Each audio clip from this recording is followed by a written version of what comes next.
Hello there, Saints fans. Welcome to a live episode of Let's Talk Saints. And what we're going to be talking about tonight, basically the last 3 days, the NFL draft, and how the Saints, I don't want to say grade it. I think it's entirely too early to assign grades necessarily. But I think it's worth a conversation to talk about what the organization was doing in the lead up, starting in March when the 2024 league season opened. Free agency, we have talked about that, and the whole redirection that the organization is trying to go in, getting away from that all-in cap hell philosophy that's kind of had him hamstrung the last few years, and kind of put him in a mentality where I don't think they were doing a very good job. In fact, I know they weren't doing a very good job, judging by the results. Really being honest of how their roster had at first slowly, but starting to steadily decline. And they needed to rebuild that roster. They needed to reset the cap. They needed to bring in Clint Kubiak, new coaching staff on the offense, and kind of modernize that in the NFL. And that's all great and to say early on in the spring. But the draft is kind of one of those points where you might start to be able to judge a little bit, and if you want to call it, give a grade on, has the organization, at least so far in this first month and a half, kind of going on 2 months, are they practicing what they're preaching, for lack of a better expression? I kind of feel like this draft, along with the free agency, the way they handled free agency, the signings and the contracts they gave out and that, and then the way they kind of approached this draft and some of the players they came out with, it's scary for me to say this, but I'm starting to feel kind of good about it. I really, honestly, as a Saints fan, have not felt good about a lot of the moves they made for the season, during the season, after the season,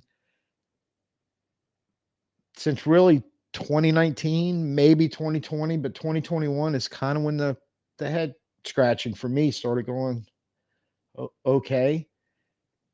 And we've seen, it's not like the decline's off a cliff, but you obviously last year,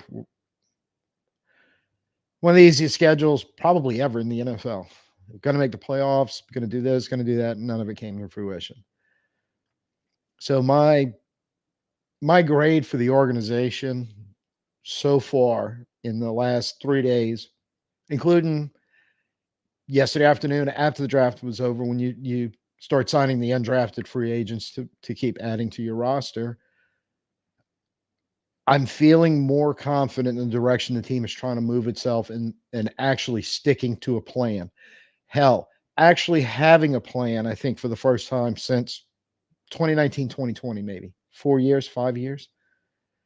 So if you want to let a grade, I'm feeling like B ish. I don't want to give an A this early, but I think it's better than average, and it's better than what they have been doing. Excuse me one second. And I have to tell y'all today, not been feeling well. Beautiful spring day, and I think the effects of it are kind of catching up to me a little bit. So I have my tea.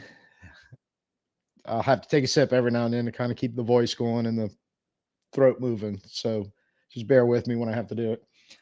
Um, the only other thing before we really jump into this is I think the Saints as an organization and saw talked with someone too, just got off phone with him a little while ago. Um, Kind of the conversation post draft with some of the interviews like Mickey Loomis has given and DA has given, and what they're saying, it's kind of scaring us a little bit because what they're saying about trying to find the right players, getting the right fit, going back to the style where drafting those players fit what you're trying to accomplish on both sides of the ball. I see some of that in this draft. And what he and I were talking about, that's kind of how they used to do things. But the last few years seems the organization has definitely moved away from it, especially in drafting. And that really hasn't gone well for us. We know the names. We don't have to go through them, although they might get mentioned at some point tonight. So we're going to start off with the big one in more ways than one. Taliese Fuaga took him in the first round, number 14 overall. I was one of the people who was just utterly heartbroken when Brock Bowers was taken at 13. But I knew deep down that as much as a lot of the fan base and some of the media types and all wanted that explosive impact type player, and I think a lot of them were thinking, well, we didn't get Bowers, which he would have been, and clearly could have helped this team on offense, despite the fact that our offensive line was in so bad shape and our defensive line is shaky, which is the point I'm getting to. If the situation was reversed, and I would have taken Bowers no matter which shape the offense and the defensive lines were actually in. I still would have taken him had he been there. That's just the one legitimate super kind of star offensive weapon we had a legitimate shot at. The three receivers were never going to get to us. The quarterbacks worth taking, they all went 1, 2, 3. That was so. And the closer Bowers got to 14 before getting snagged at 13, the more I was like, oh, yay. But it didn't quite happen. But if the offensive line basically boils down to before we took Fuaga at number 14, we had one starter. We had McCoy at center. And if we didn't rebuild that offensive line, and especially with a quality player fitting two categories, coming in and able to start this year and being good enough, he's going to be around for definitely the second contract. As first round pick, he's got a 4-year contract with fifth year option from the club. So he's got to play all 5 years. He's got to be good enough to get the extension, go into year 6, 7, 8. Like Ramczyk, the guy he's most likely going to replace this year. And the fans and the media that were, some of the arguments were just so counterproductive when they were talking about, well, you had to take Verse or Turner, one of those big defensive ends, generational players. Why are you thinking about just 2024? And I get all that. I really, really do. But at the same time, this is one of the guys that was talked about as, even though he plays offensive line and it's not flashy or splashy or anything else, it's foundational piece. And the most important thing at 14, we had to get a foundational piece. But that foundational piece also had to come in and play. And he's got to be good to help us really at all this year. Fuaga fits that category. And I liked him before as one of the possible offensive linemen. We'd have to take it 14 if Bowers wasn't there. He wasn't my favorite, but I'm going to speak about Jim Nagy in a minute. But watching Jim Nagy's press conference that he gave right after the first round, I got even more excited. But I mean, what you got in Fuaga, everybody said he was going to be a starter. And by I mean everybody, when the pundits, the analysts, the media, everybody was like, this guy is really good. He's going to come in as a rookie. He's going to be able to start. He's probably going to be able to start at tackle or guard. He's played on the right side, right tackle, in his college career at Oregon State. Ramczyk is looking more and more like a not good situation, unfortunately, for him. So it still made sense. I didn't necessarily have a problem with it. In fact, I thought it was a good pick. I thought it was the right pick. We absolutely need to do this. One of the things that keeps coming up with him, he checks all the boxes athletically you want for an offensive lineman: size, speed, agility, strength. But they also talked a lot about his football IQ, and keep that expression in mind because we will be talking about it a lot tonight. That he's a very smart and instinctive football player on the offensive line, which I know the old jokes. Yeah, I played football. We made fun of the offensive lineman because it was considered, yeah, like you just stand there and block. It's not. No, it's a lot harder than that mentally. And in the scheme that he ran in college, the gap scheme, the scheme that the zone scheme, which is the scheme Clint Kubiak's been brought in with Benton and Dennison and all those new offensive coaches to implement. One of the things you better have is a high football IQ offensive lineman that is able, you know, it's not like it's nuclear physics or anything like that. Don't get me wrong, but at the same time, there's a lot going on mentally before the snap and a lot mentally / that's almost has to be done instinctively after the snap for these linemen to be able to do what they need to do in that scheme to create the space for the offense to be able to move the ball. Love that because it has to be there. It's as important mentally as it is physically, and that goes for both schemes, but especially in the zone scheme. And I was talking to my brother-in-law last night, who was an ex-offensive lineman, and he goes, "Yeah, it's not rocket science, but yeah, you can learn it. But it definitely helps to have that football IQ because if you don't, you're going to struggle to learn it. You're going to struggle to get on the field when you are. One blown assignment is bad, and in the zone scheme that can't happen. It has to.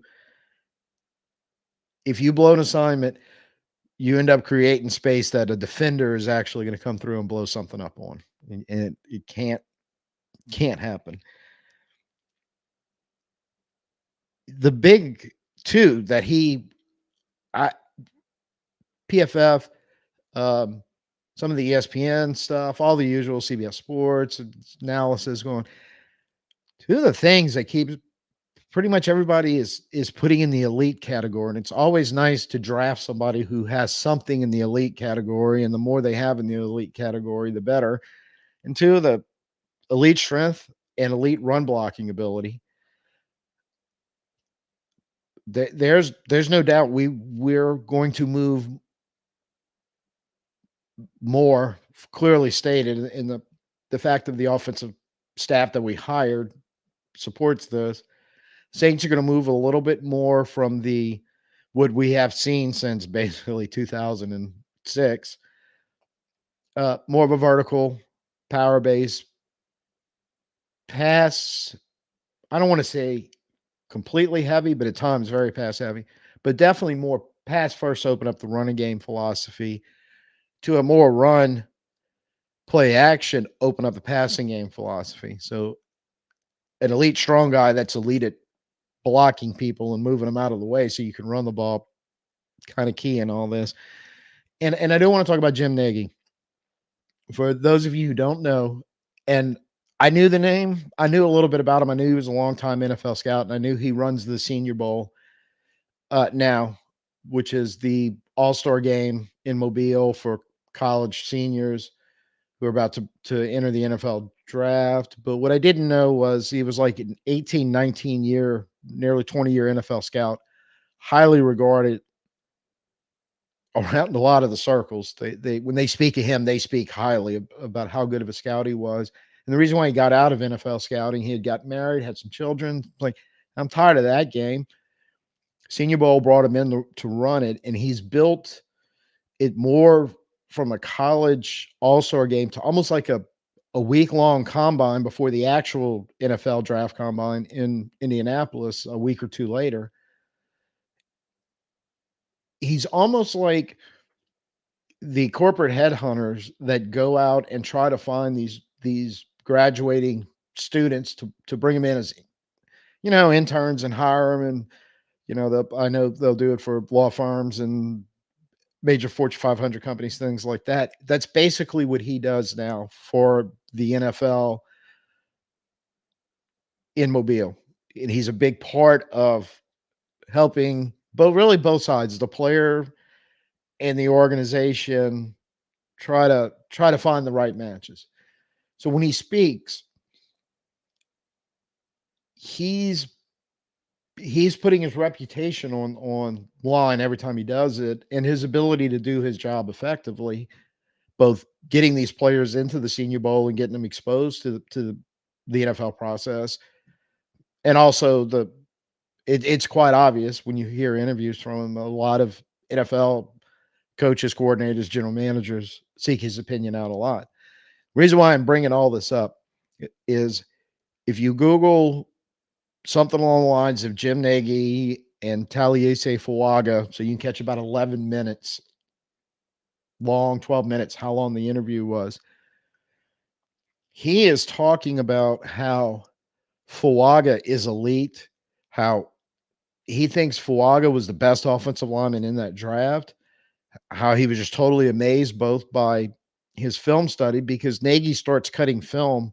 He's probably going to start this week of college players in preparation for the upcoming college season to review film, to add to this film that he's going to start on this week, to start inviting the guys he feels should qualify. Or I don't think it's solely up to him, but part of the process of getting him invited to Mobile. It was just raving about how good this guy is, and Nagy's was throwing in, going and look, he can play guard, he can play tackle, and I see no reason why he can't play on the left side. I don't see any reason why from day one he can't be a starter at either guard or tackle spot. He also at one point, I don't see why he can't become an all-pro.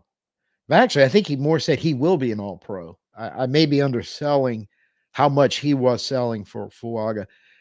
And that kind of gets excitement because he's really putting some weight behind it. It's not like kind of these pundits in the draft, if you're watching ESPN or NFL Network or whoever, they don't really have any skin in the game if they're wrong. And if fans or anybody else calls them on them being wrong when they're giving analysis and the guy doesn't work out, or the selling point of why he's so good, why he should be taken there, nobody's really going to care. Maybe in social media, these guys might get trolled, but they don't care. Jim Nagy's in a position where he cares. So I'm not saying he's 100% right. I hope he is. But to me, if he's the type of guy, and I'm sure there's other ones, he's just the one that I'm most familiar with. And when I saw that interview, that's when I went back and kind of started reading his bio, going, "Wow, this This isn't a guy that played in the league for 5 years and then got into TV. No, no, no.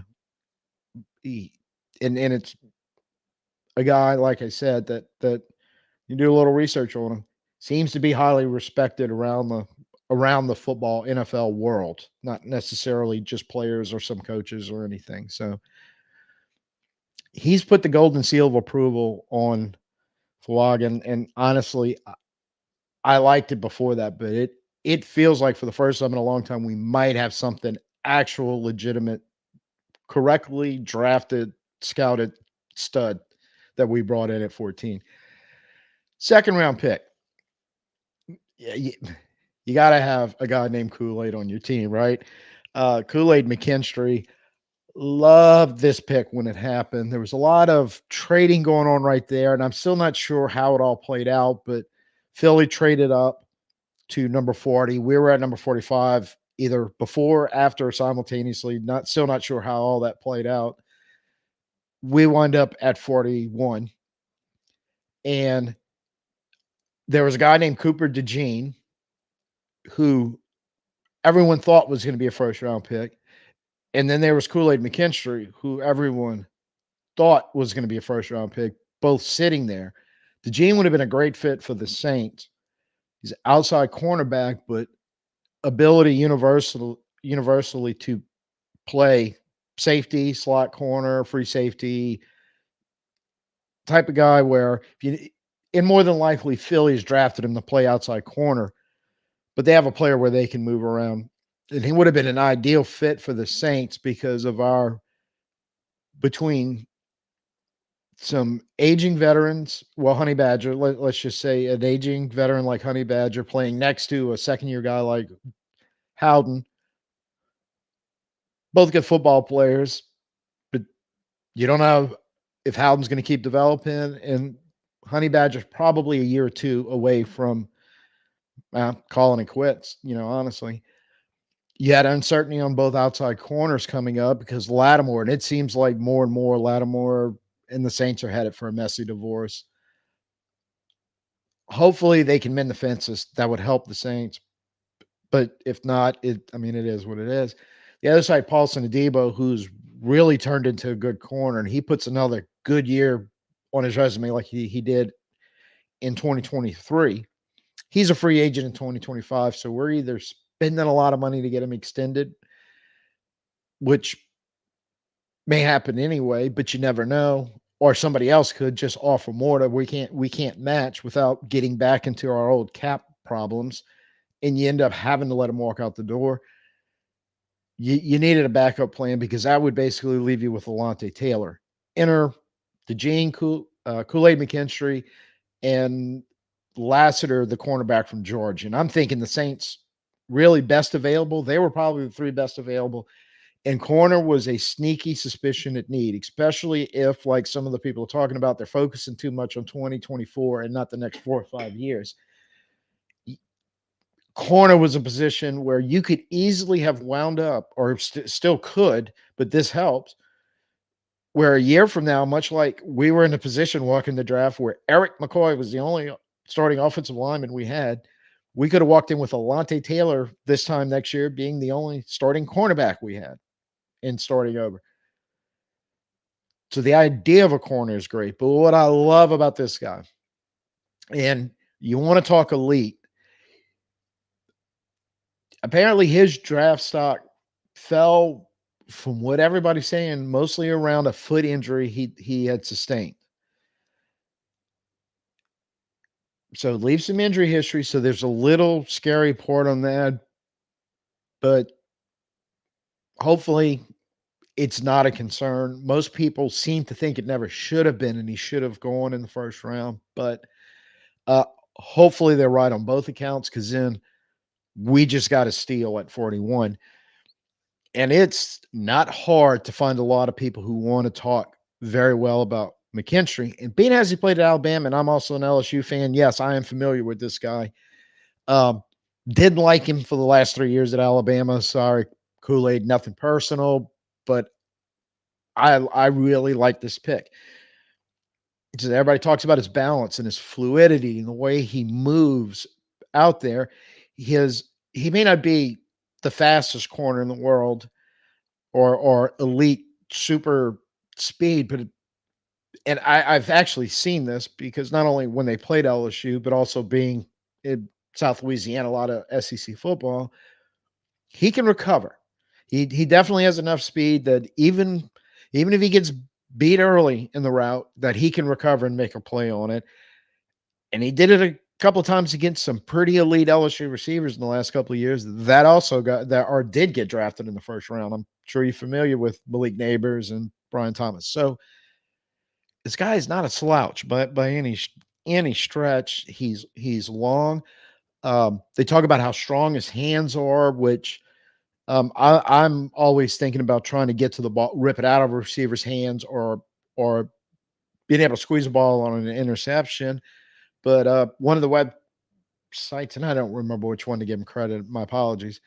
It's talking about how his hands are so strong that when he's hand fighting with receivers, you know, yeah, that never happens. They're not on every play, right, where there's actually offensive and defensive interference. But anyway, now that we know it does, he's very good at that.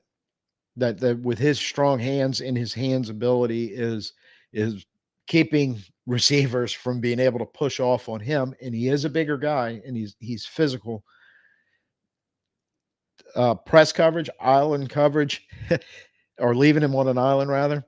Uh, Not a problem with him because, and I want to say even Nick Saban on TV kind of brought up something along the lines that he's very confident. As an LSU fan, we were kind of calling it cocky, but I guess now since he's a Saint, we're going to say it's confidence. But basically, what it boils down to is the old flush and clear philosophy that football players, especially guys who play cornerback, have to have of you beat me on a route wide receiver and catch me. I got to forget about it because I got to get back on the next play and I'm going to beat you on the next play. And the expression is he's a dog that you can beat him and he is beatable. He's not, you know, Darrell Revis or anything that we know of. Again, I hope he is, but you can beat him. Not only does he not care that you just beat him, but you almost kind of the dog in him comes out and goes, "Oh, you got me on that one? Hold my beer and watch this." Love that. Love that attitude. I think the Saints used to have a lot of that attitude on defense, and not that they don't now, but a young guy coming in with it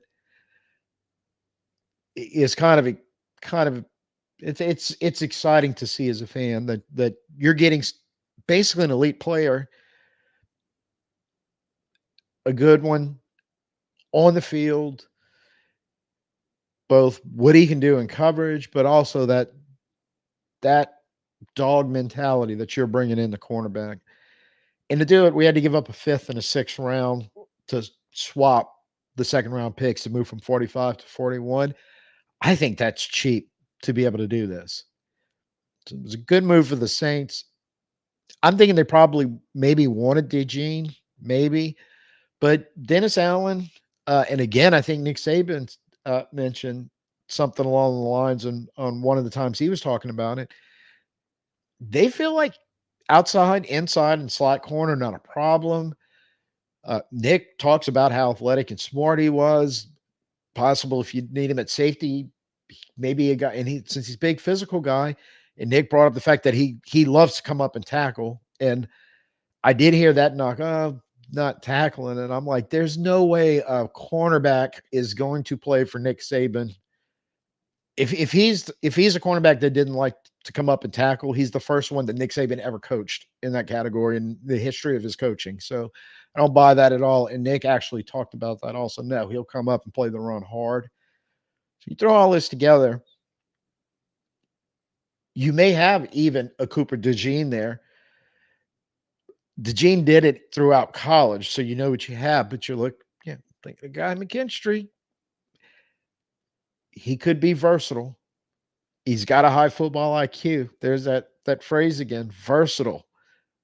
Talked about how Fuaga has a lot of versatility across offensive lines. McKinstry seems to have it too. Versatile enough, he's even a punt returner. So could possibly even help you in the return game. And so a lot of what I'm reading is like the Saints at number 41 got an elite value for not really giving up a whole lot to move up 4 spots to get Kool-Aid. So we have Kool-Aid on our team. Next player, Spencer Rattler. And this is one I also loved. This scaring me that this is the first time I can think of where I can go 3 picks into a Saints draft and go, I see the logic. And I think that's why I'm liking these. I can see the logic. It's like it's part of a plan. And then the next thing that I'm thinking about is, wow, it looks like we have a plan again on how we're going to try to build the roster and how we're going to try to coach them and go win football games. Because, ultimately, isn't that the idea here? Rattler, a couple of years ago, was going to be the starting quarterback at Oklahoma. Lincoln Riley was the head coach there at the time before he moved on to USC. In fact, I think that was his last year in Oklahoma. And this is one of those situations where I don't, I'm hesitant to talk about it because I don't really know what went on, but there was some type of a little bit of turmoil that went on at the quarterback position because there was this freshman named Caleb Williams who just got taken first overall by Chicago in this draft 3 days ago. So Williams ends up taking his job. Riley ends up taking the USC job that it was that year. At the end of the year, Caleb Williams goes with him. Spencer Rattler transfers out, winds up with Shane Beamer in South Carolina with a lot of this is why I don't really want to talk about it, but there seemed to be a lot of, for lack of a better word, stink on him for whatever happened in Oklahoma during that situation where the 3 principal people involved, the coach and the 2 quarterbacks, they not only they went their separate ways, they wound up on separate coasts of the country. But the result of that from Rattler is he had a scarlet letter on him. And there were people that right then and there had given up on the young man. And he's never going to be anything. Look, he had to go to South Carolina. I think there was some pundits who had written him off as even a starting college quarterback, like his career was over. So I don't know what all that was based on.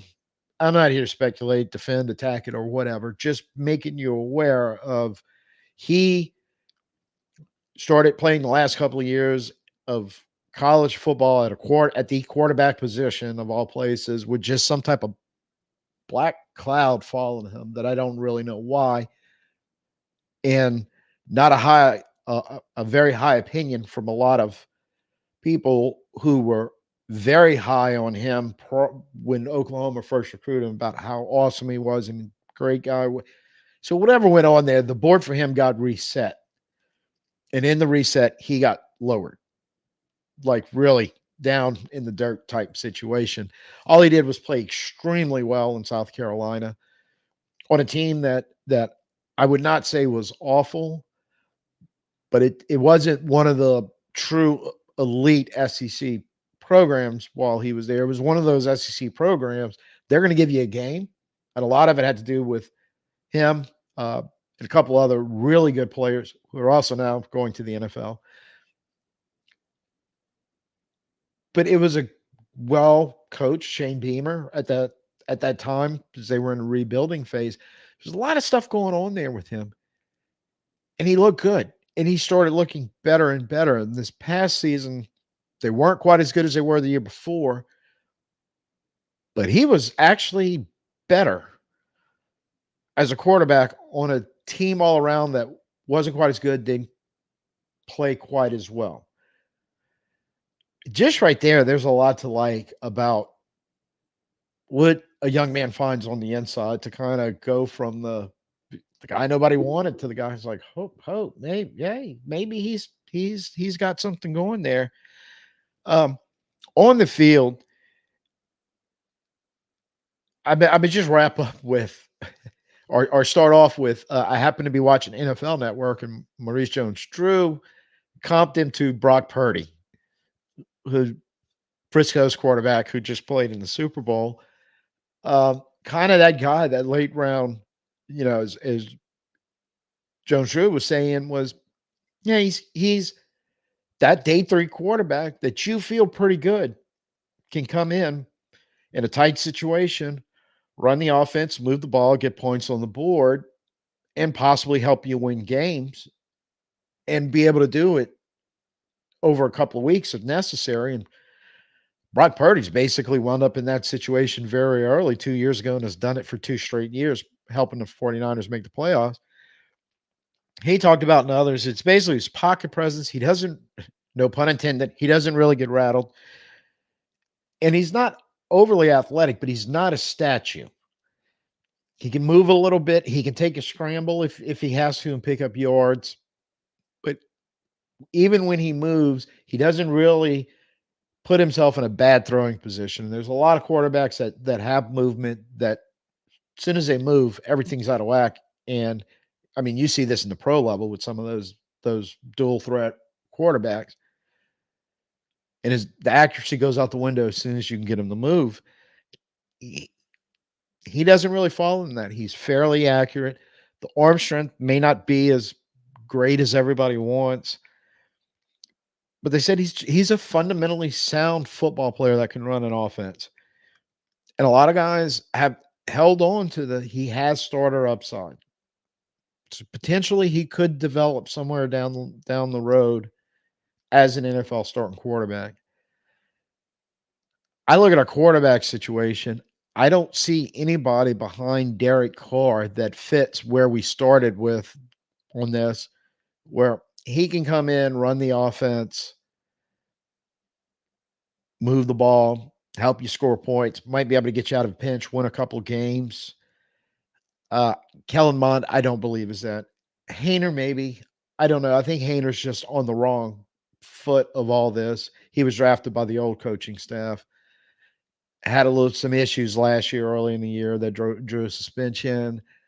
I think he's starting deep in the hole. And Peterman is a professional clipboard holder.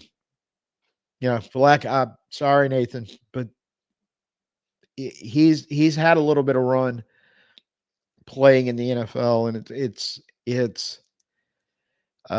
it was nothing really spectacular that is going to make anybody want to say, yeah, he can come in and, as a great example, do what Teddy Bridgewater did for us a couple of years when Drew went down with injuries. There's a lot of thought Rattler is that type of guy, but I don't think any of the other quarterbacks on our roster, unless Taysom stays in the quarterback room, which would shock me, but I don't think anybody in front of. So I think Rattler, as long as he can show that he can handle running the offense and doing the stuff we're talking about that he's going to need to do, I think he's definitely the number 3 quarterback. Peterman probably still holds the clipboard, but there's a chance you might see starter. I don't know. That arm strength thing is kind of an issue, but that's why we're talking about Brock Purdy. He seems to have gotten around it pretty good in Frisco because there's no cannon attached to Brock Purdy's arm anymore. There's a cannon attached to Spencer Rattler. So I gotta say, Maurice Jones-Drew, the comparison to Purdy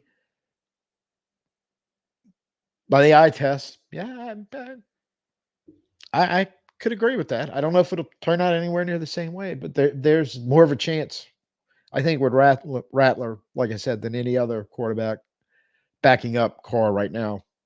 God knows we got enough of them to choose from. So I like this pick. I really, really like it.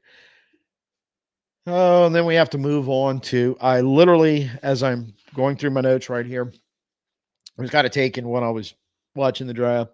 Bub Means, number 170 overall, wide receiver from Pittsburgh. My first note, written in giant, huge capital letters with exclamation points after, was WTF. What the was this? And the reason why is, at the time, I talked about in some previous videos, especially one titled "The Saints Should Not Draft a Wide Receiver in the Second Round," and threw out 3 names that I like pretty much in this mid-5th round spot, and the reasons why: Brendan Rice, Luke McCaffrey, who got drafted way before that, which really shouldn't have been a surprise because kid can play, and Cornelius Johnson from Michigan. Other receivers in this area, you kind of had the big three: Dunze, Harrison, and Neighbors. You had that next group of really good guys who maybe at some point can elevate to the elite three in front. Brian Thomas from LSU being one of them, drafted in the first round. But after probably the top three in the next 5, 6, 7, 8 guys, kind of all bunched together, but just not quite up to where the elite three were. You probably had anywhere from 20 to 30 guys. And in all fairness, Bub Means is one of them in here that kind of fit this bill. Is, man, they can do some stuff really well. They do some stuff not so good. There's some development issues, or in some cases, some of them, and I think this is why Brendan Rice actually fell all the way to 7th round. Kind of, they do everything well, but probably not going to get any better. But even a player like that can help you, especially the Saints if they were looking for a little depth and ability at wide receiver. So I mind with the moment in all this was the fact that two of the guys that I did the video on were still sitting there. So yeah, that maybe a little of my ego got in on that also. But they were there. Johnny Wilson, I know for sure from Florida State. And there's a guy as a prime example, brings a lot of ability and a lot of potential and a lot of ceiling, but kind of the biggest is his hands sometimes are a little questionable, but when he's on, he's a great big giant target and contested catches aren't a problem. And so you can go all the way down the list of cherry picking every one of those wide receivers and finding what was really good and not so good and what needed to be developed for them to turn into something good. Add up all the numbers involved and try to figure out who should go where. So I didn't know a whole lot about Bub Means and a lot of the rankings and the analysis and all that I was dealing with. Some of them he was mentioned, some of them he wasn't, but he was generally past all these guys. And I would have to go back and look at the best available at the point we took him. I was that day, and there's some other names there. I just don't remember specifically who they were. You're like, why are we taking Bub Means? And in the greater scheme of things, what kind of found out about him is he's a vertical wide receiver. He's with a good physical profile, size, weight, everything. Uh, a lot of teams, or a lot of teams, a lot of the analysis mentioned his strength and speed. There was I think it was confirmed 4.4 was his official 40-yard dash time. Somebody texted me that they saw somewhere. So I don't doubt the source because I know the person sent in the text, but I don't know the original source. Showed at a private workout he ran a 4.3. So really blazing now, if you're talking about that. The biggest knock I kept kind of reading on him is the profile ability as a strong blocker, because he is a bigger, stronger guy with some speed and some athletic ability. But it was the consistency and in a couple of instances, PFF was one going the competitiveness of does he really want to get in there and block? And then I know he spoke in an interview with the media, the phrase, well, if you can't block, you don't get the rock. So a lot of confusing mixed signals on exactly what we have here. But honestly, I think that stretch of wide receiver, in a way, they were all the same guy, even though they had different pros and cons and abilities and everything attached to them. That what you were getting was some very known quantities that they brought that was very, very good, while also having to accept some unknowns or things they don't do very well or did inconsistently or whatever. I was approaching, and if talking about a lot of the 3 picks before this, the Saints having to rebuild this roster for depth, and I mentioned this in a couple of videos that I've done, is got to have the floor. Got to have the floor the ceiling you need, because they need to be able to get better. And that may be one thing that where we wouldn't have been looking for at Brendan Rice right there as an example. But Means falls in this group of receivers. So those were the receivers I was kind of focusing on. The fours here, we know they can show up as rookies. They'll be able to do some things for us. May not be able to put them out there for full blown as a 1, 2, 3 receiver where they're taking snaps and running routes the whole game. But special teams, 4 or 5 receivers, some situations, they're going to be able to fit. Their skill set's going to be able to fit. We'll be able to get them on the field. All they got to do is catch the ball if it comes their way and do what they do, right? I think Means falls in that category. He seems to be a vertical threat, a big, strong one.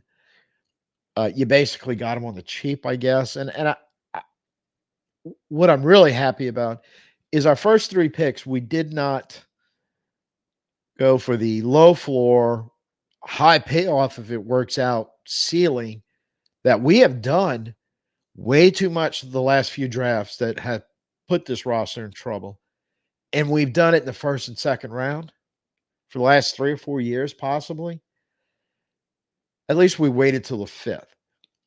And the more I think about it, the top 3 receivers that we're going to be rolling out there are basically Olave, very good. Rashid, very good. Both young. A.T. Perry looked very good at the end of the year when he finally worked his way onto the field. And in a limited sample size, I didn't really see anything I hated and saw quite a bit I loved about him. And I call him 3A, and Cedric Wilson is the guy in his NFL career has played 7 years and only dropped a total of 6 passes. He's not even averaging a drop a year, not a game, a year. He's a veteran guy, and he's played in this system that we're trying to implement. So I think those 4, you're very good. You brought in some other veterans in free agency who more than likely, Quantum St. Brown comes to mind. I think he fits pretty much the same profile as Bub Means. Only difference is Bub Means is going to be a rookie, and Quantum St. Brown has knocked around with 3 or 4 teams in the NFL over his roughly 4-year career or something like that. And if either one of them actually makes the active roster, they're probably on the bottom of the receiving depth chart. So yeah, there could have been better picks there, in my opinion. I hated this so much at first. It wasn't even funny. I was losing my mind. But having a day to kind of reflect on it and actually going and doing some research on them, I don't hate it quite as much anymore.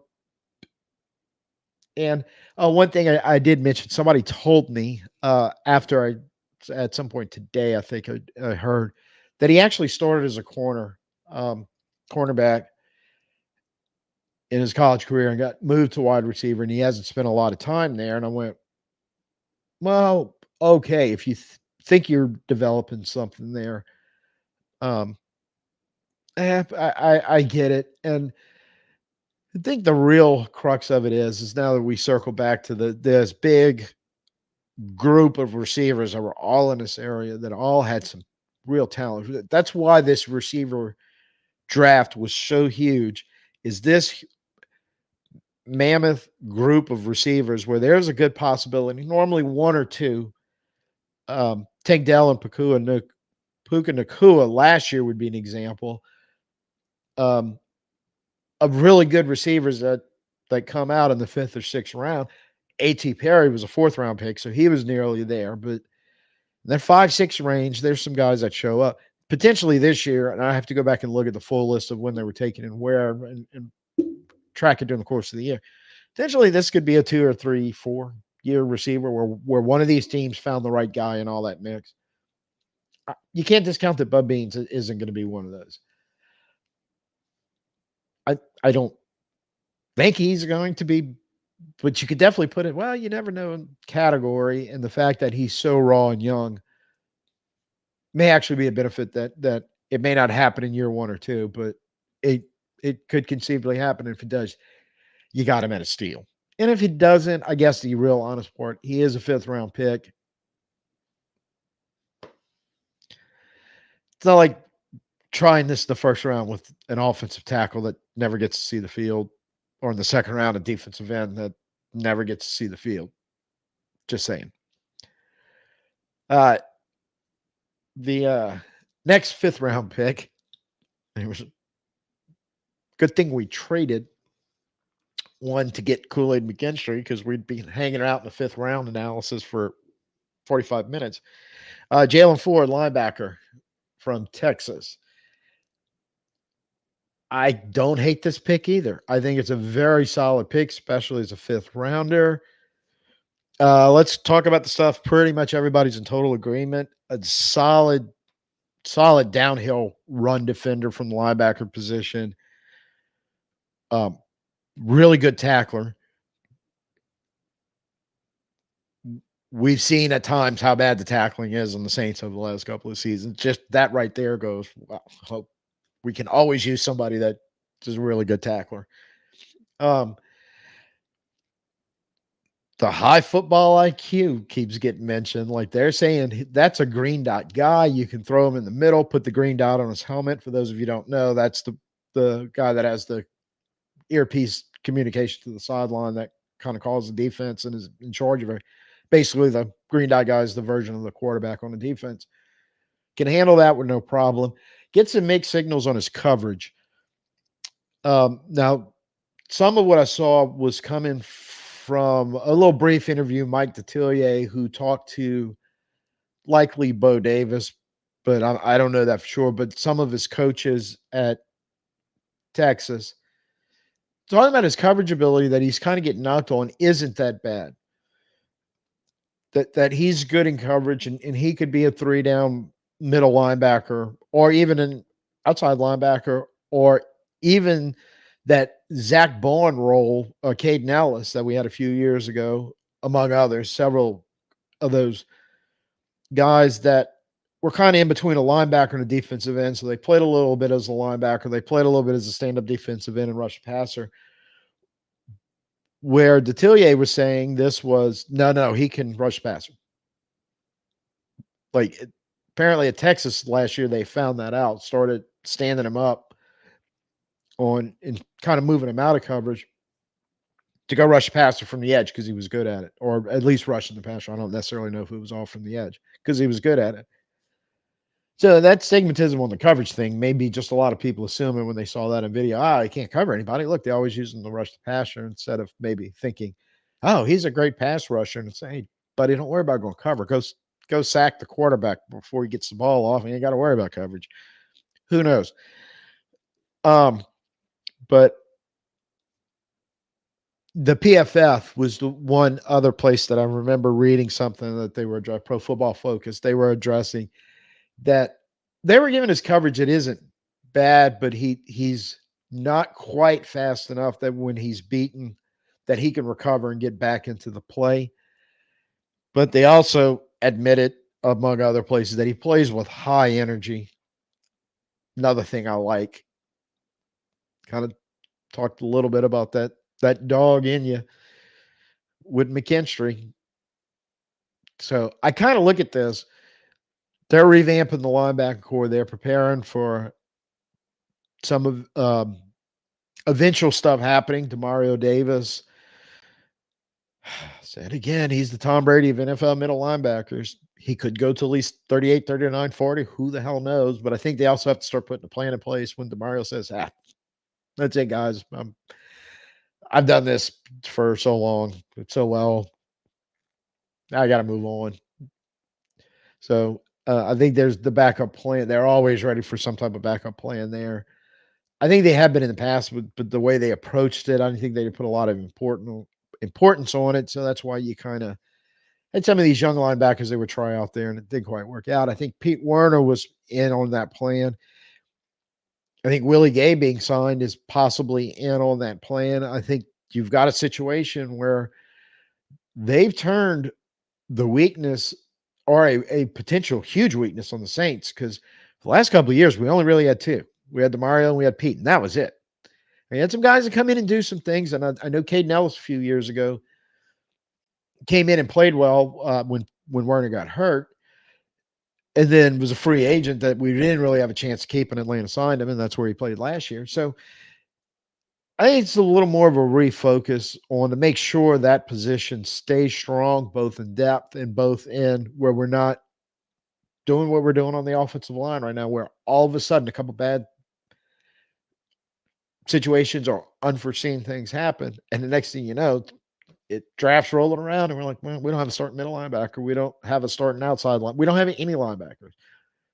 So I think what we saw happen in 2017, 2018, 2019, 2020 is while the guys backing up may not have been potential all pros, we were still bringing in, whether it was rookies, veterans, or whatever, the best we could to fill in the roster. So if they were ever needed, we were okay. Or if after the season was over, somebody moved on or we had to move on from somebody, one of these guys, well, he was pretty good. Let's give him the shot at starting. And it worked. You know what I'm saying? You know how it used to work on the Saints. They have gotten away from that. This is one of the picks that tells me if the coverage thing is a real thing, it's going to hamper what he can do in the NFL. But if he can offset it by rushing the passer, and Dennis Allen gets back to being the defense coordinator he used to be in scheming, still something we can work with. And he grab a guy, 175th pick, 5th round. And you have, when they're talking about a good run defender and a good tackler, and the ability to play special teams when you need it to him, it's like, well, yeah, that he should have that ability also. It's a good pick. It's a really solid pick at 175. Now we get to the one I have stars around. And for Kristian Boyd, 6th round pick at number 199. Whew. I'm not gonna lie. I almost teared up when they picked him. And he's, if you saw a lot of my stuff I was doing last week on the defense, kind of talked about how down here there was going to be a large group of large human beings, no pun intended again, who are only down here because they're good physical specimens in the middle of the defense that aren't going to bring a significant amount of pass rush to the table and likely won't develop into, let's say, an Aaron Donald or a Chris Jones over the course of their career. But they're hard guys to move. They can handle up on offensive linemen because they're strong. And they're athletic and agile enough that if when they need to move side to side or get side-sided or get a little agile upfield or changing directions and chasing down on the backside, there was quite a few guys here. And I felt like the Saints had to get one of these guys for the beef in the middle of the line, especially on short yardage, especially in goal line situations in the 4th and 1s. But also, even if he's good enough in the passing or pass rush game, where you can get him in the rotation on 1st and 2nd down, especially against teams who are more run heavy than pass heavy in the NFL. Because, I've said it before and I said over and over again, I think this is talked about everywhere, that acknowledge on the defensive line and the interior, you have some guys you can get in there to get the pass rush off who aren't quite as good defensively. We brought in 2 guys last year, Shepard and Saunders.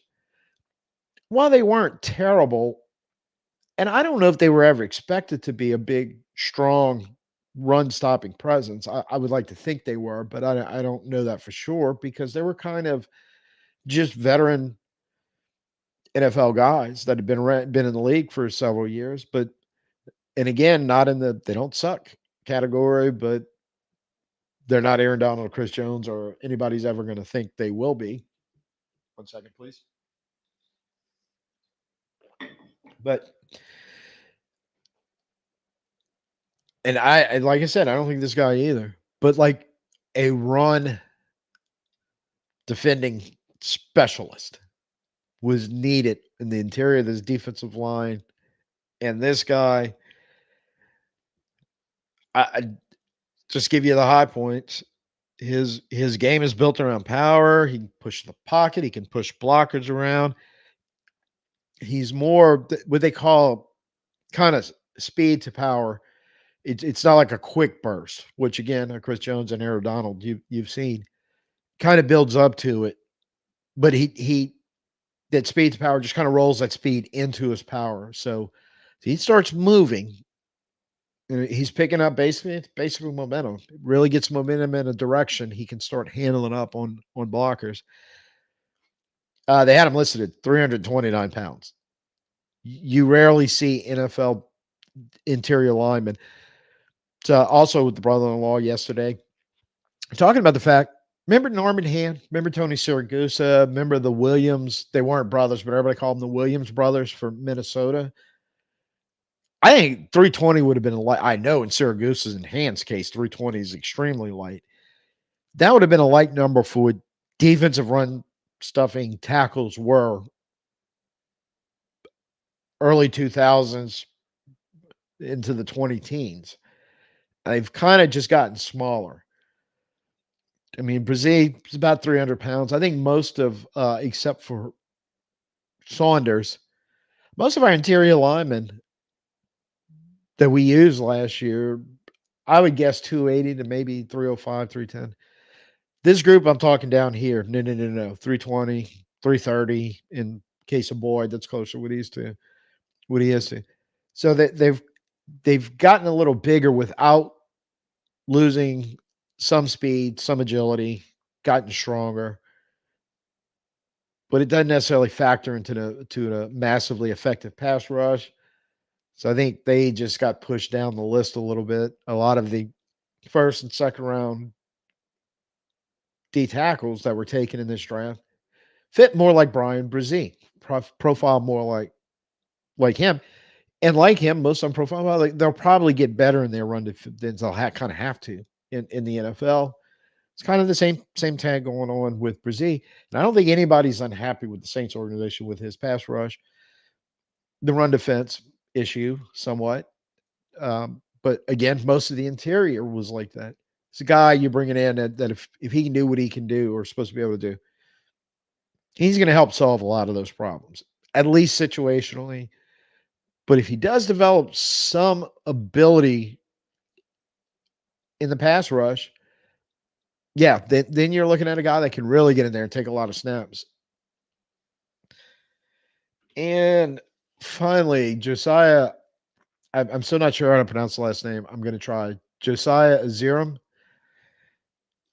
It's an offensive tackle from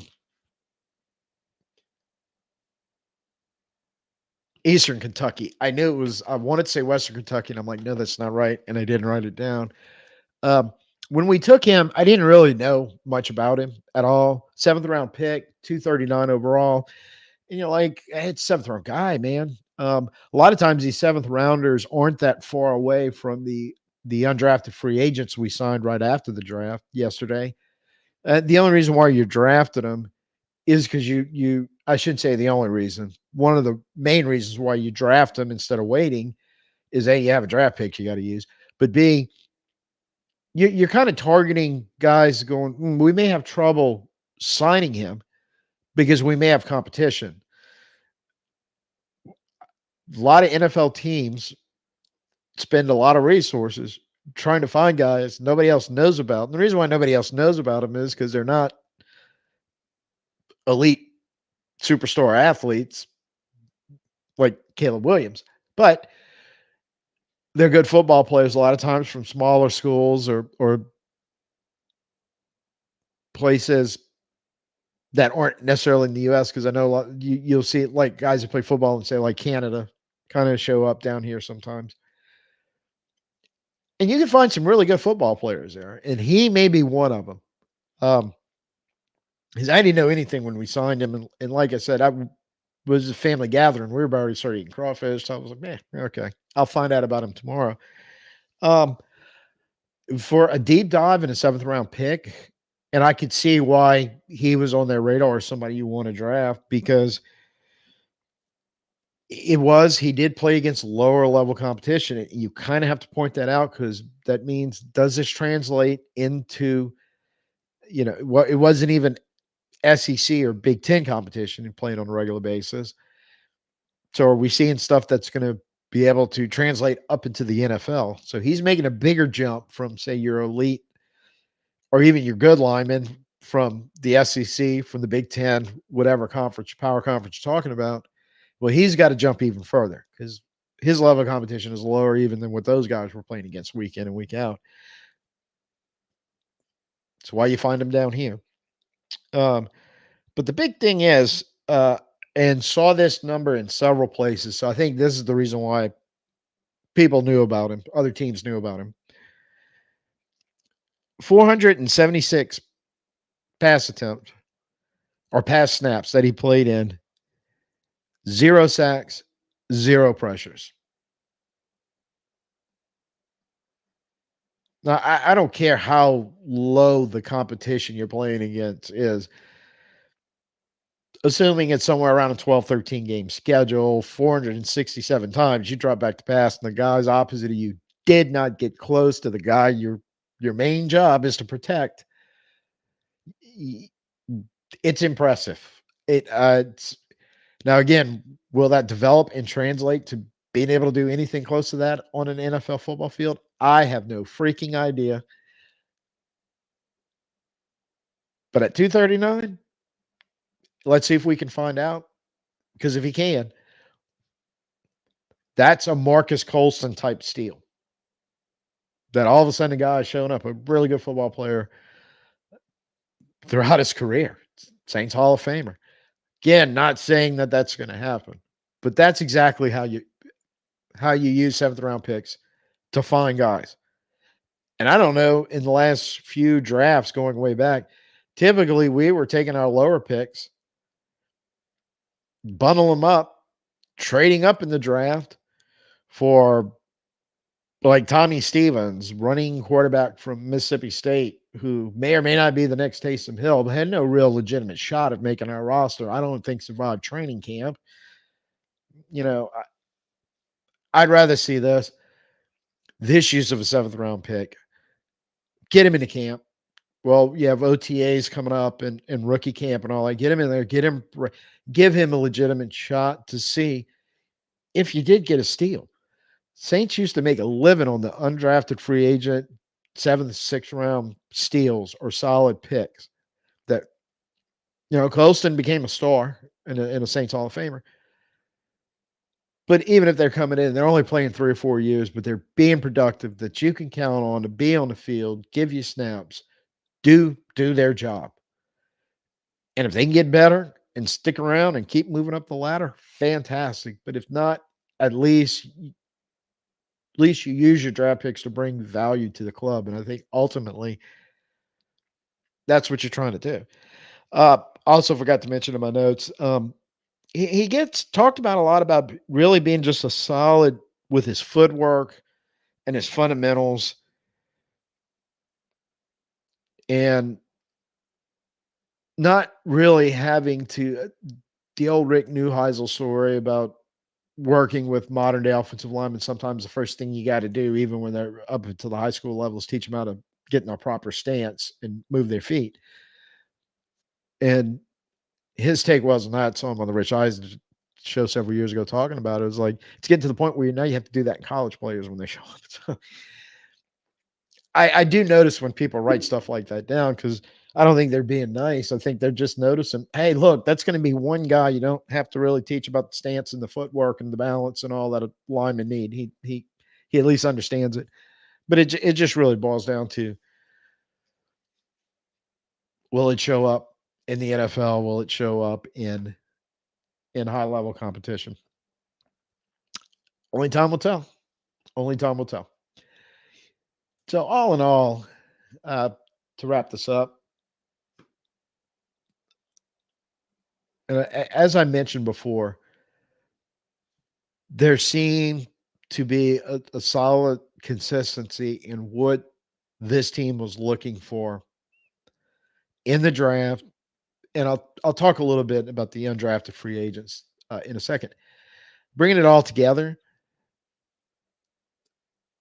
flexibility, versatility in some players, high football IQ kept coming up. Yeah, lack of a better word, the dogs, the hard players, hard nosed. In the case of Fuaga, nasty came to mind, and at times a little bit about our linebacker too, whose name just fell right out of my head. But anyway, up and down the list, really only real two. I don't want to say long shots. I think you got to be careful using the word when you're talking about the draft because technically they're all long shots. You just don't know for sure. So I said in the video the other day, I know what I don't know. And what I know is you just do not know for sure. It does not matter where they were taken, what pick they were. You just don't know. But you feel fairly confident about most of these names on this draft list of having a legitimate shot of making the roster and contributing, or at least maybe being on the active roster. I don't think there's anything like in past years when I looked right at and went, that didn't so far haven't seen anything that pulled that trigger. But Memes may be a long shot at receiver, but if really that's the only one you're taking, and and of course the seventh round tackle is just a let's kind of like the undrafted free agents. Let's just log down, make sure if we can see enough from him to make sure we get him into camp and see if he can develop. The undrafted free agents, I don't really I kind of look for names I recognize, and there's one, the tight end from Colorado State. Kind of shocked he wasn't drafted. Uh, Not necessarily a high end dynamic player, but solid, good football player. Um, so happy to see that because I think he's got a shot at making the roster. Just because our tight end rooms, it really hasn't been stable for the last couple of years. So I think there's a chance he could make the roster there. Um, but what I did notice when I got home last night and checked Twitter and watching or catching up on the tweets from a lot of the Mike Triplets, Nick Underhills, Catherine Terrell, people that I follow around the Saints when the UDFAs were coming in and they were given tidbits of information in their tweets about what they knew or could find out about these players. One thing I noticed that popped up was a lot of, well, not a lot, but and I can't remember who they were talking to. I know one of the receivers. One of the tweets said something about ran a 4.340. Ooh, okay, fast as hell. Hey, let's see what he can do. Things like that. Some high football IQ, versatility. Brought in a punter from Vanderbilt. I was excited to see that. I can't remember his name. Saw him a little bit at Vandy when he was punting there in college. Uh, just anything to challenge Lou Headley because statistically he was kind of in the bottom rung of punters last year. And we got to flip the field with the defense we had. Might have been able to steal a couple more of those games where our offense just couldn't quite get us over the top, and we had to ride out the defense. A better punter may have helped. So at least they're going to challenge Lou, or hopefully Lou gets better if he's challenged. But either way, we need better. And um, offensive tackles, defensive linemen. I think some cornerbacks in there. A safety from TCU who probably get a real good chance at making this roster and getting some playing time. So I think overall, the takeaway from the last 3 days, 4 days for me is they may actually have a plan. They said they did. Okay, we kind of take their word for it. Got to plan how we're going to turn all this around, what we're going to do. They laid it out in a very abstract way, but watching the moves they made in free agency week started, well, it's a reset. They're going to try to. It's not like they're giving up the season and tanking and looking for first round pick, but they're going to reset the money. They're going to reset the roster. They're going to move on for from some players this year, which they've already done. They're going to be preparation to move on for some players next year. I think that's definitely in the works and happening. And start trying to replant the roster now as best we can. Get everything more in line. Be able to spend a little more in free agency. Keep drafting better players to go along with. And get back to what got us to 2017, 2018, 2019. I feel like this draft really does support that theory or that thought. It's going to matter if they were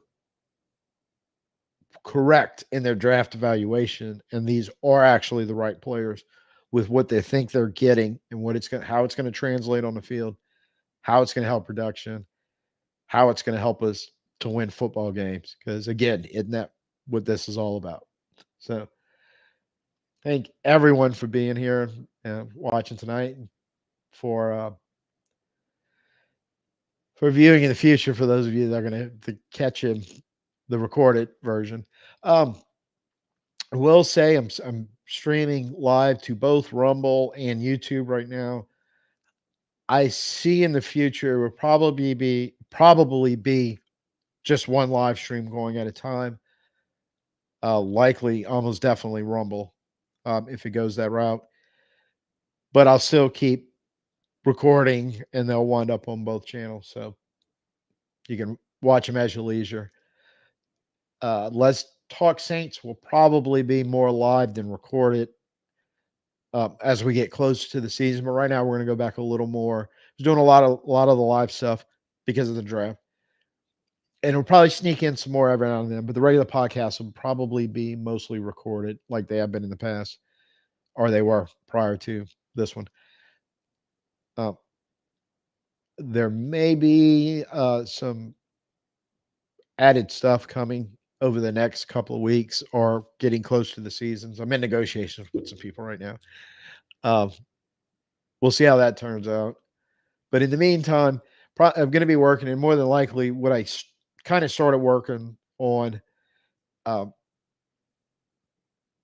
the next versions of the recorded podcast are actually a list of players that need to get better. Just kind of was waiting to see how free agency shook out and what was going to happen in the draft, because that's going to indicate a lot to some players. They're going, yeah, your job may not be as safe as you thought it was.